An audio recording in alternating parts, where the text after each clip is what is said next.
Brought to you by V-Guard, co-powered by Sensodyne and Vimal. పలుకులలో కేసరి. Associate sponsor UltraTech cement. Party ఓటమికి సొంత party నేతలే కుట్రలు చేశారా? ఒక జెండాని మోస్తూ మరో ఎజెండా ఎత్తుకున్నారా? పార్టీ గెలుపులో భాగస్వాములు కావాల్సింది పోయి పక్క పార్టీ విజయానికి సహకరించారా? ఇంతకీ ఆ స్థాయిలో కుట్రల రాజకీయం జరిగింది ఎక్కడ?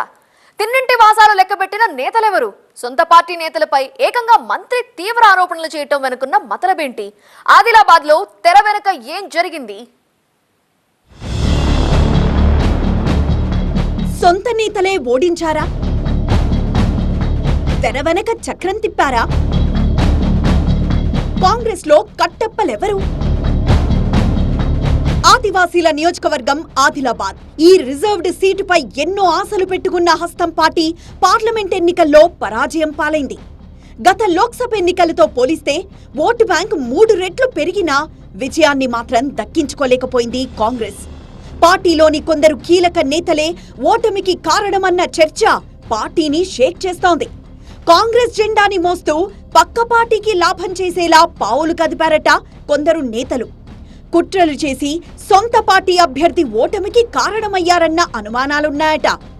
ఆ పార్లమెంట్ నియోజకవర్గానికి ఇన్ఛార్జ్గా వ్యవహరించిన మంత్రి సీతక్క కూడా అదే అభిప్రాయంతో ఉండడం ఆదిలాబాద్ కాంగ్రెస్ లో సెగలు పుట్టిస్తోంది.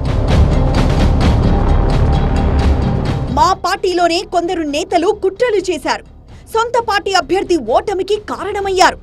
ఇలాంటి కుట్రపూరిత రాజకీయాలను అస్సలు సహించమంటూ హాట్ కామెంట్స్ చేశారు ఇన్ఛార్జ్ మంత్రి సీతక్క. గ్రౌండ్ లెవెల్లో కష్టపడ్డ కార్యకర్తల కారణంగానే భారీగా ఓటు బ్యాంక్ దక్కిందని, కొందరు నేతలు మాత్రం దీనికి విరుద్ధంగా వ్యవహరిస్తూ పార్టీ ఓటమికి కారణమయ్యారన్నారు సీతక్క.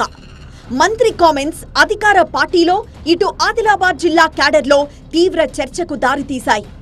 ఇంతకీ ఆ స్థాయిలో పార్టీని నమ్మించి మోసం చేసిన నాయకులు ఎవరు అన్న చర్చ జిల్లాలో జోరుగా సాగుతోంది.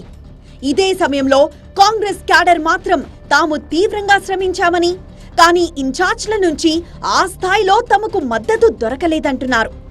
ఆ ఇన్ఛార్జ్లే సీతక్క చెబుతున్న కుట్రదారులేమోనని చెవులు కొరుక్కుంటోంది కాంగ్రెస్ క్యాడర్. మంత్రి Seethakka hot comments Adilabad parliament పరిధిలోని నియోజకవర్గాల్లో మంటలు రేపుతున్నాయి. 7 అసెంబ్లీ నియోజకవర్గాలున్న ఆదిలాబాద్ లో ఒక్క ఆసిఫాబాద్ లో మాత్రమే మెజారిటీ సాధించిన కాంగ్రెస్ మిగిలిన 6 నియోజకవర్గాల్లో చతికిలబడ్డానికి సొంత నేతలే కారణమన్న టాక్ వినిపిస్తోంది.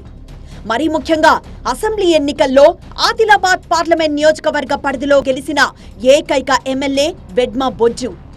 ఆయన వ్యవహార శైలి నచ్చక అటు పార్టీ అభ్యర్థి గెలిస్తే ఎక్కడ తమ ఆటలు సాగకుండా పోతాయో అన్న ఆలోచనతోనే కొందరు నేతలు పక్క పార్టీకి లోపాయికారీగా మద్దతిచ్చినట్లు భావిస్తున్నారు. ఆదిలాబాద్ నియోజకవర్గంలో కూడా అదే తరహా సీన్ రిపీట్ అయిందట. ఇక్కడ ఓ నాయకుడు పార్టీ క్యాడర్ని చులకనగా చూడడం, అధిష్టానం దగ్గర తానొక్కడికే గుర్తింపు రావాలనుకోవడం, ఎలక్షన్ ఫండ్ ని కూడా పూర్తిగా ఖర్చు పెట్టకపోవడమే పార్టీ కొంప ముంచిందని గుర్తించిందట హస్తం అధిష్టానం. బోధ్, ఆసిఫాబాద్, సిర్పూర్, ఆదిలాబాద్ నియోజకవర్గాల్లో పార్టీ క్యాడర్ కష్టపడ్డా నిర్మల్, ముధోల్, సిర్పూర్లో ఆపరేషన్ ఆకర్ష్ కలిసొచ్చినా కొందరు నేతలు కుట్రపూరితంగా వ్యవహరించడమే ఓటమికి కారణమని అనుమానిస్తున్నారు. కండువాలు కప్పుకొని కొత్తగా వచ్చి చేరిన నేతల్లో కొందరు పార్టీకి వ్యతిరేకంగా పావులు కదిపారన్న అనుమానం కూడా ఉందట. ఇన్ఛార్జ్ మంత్రి సుడిగాలి పర్యటనలు చేసినా, క్యాడర్ చెమటోడ్చినా, పాత నేతలు తమ వంతు కష్టపడ్డా పార్లమెంట్ ఎన్నికల్లో పార్టీకి ఫలితం మాత్రం దక్కలేదు. ఆదిలాబాద్ పార్లమెంట్ ఎన్నికల చరిత్రలోనే తొలి మహిళా అభ్యర్థిగా బరిలోకి దిగిన ఆదివాసీ ఆడబిడ్డ ఆత్రం సుగుణని విజయం వరించలేదు. మరి కాంగ్రెస్ లో కట్టప్పలపై పార్టీ అధిష్టానం ఎలా వ్యవహరిస్తుందో, ఓటమికి ఎవరిని బాధ్యుల్ని చేస్తుందో చూడాలి మరి. Brought to you by V-Guard, co-powered by Sensodyne and Vimal.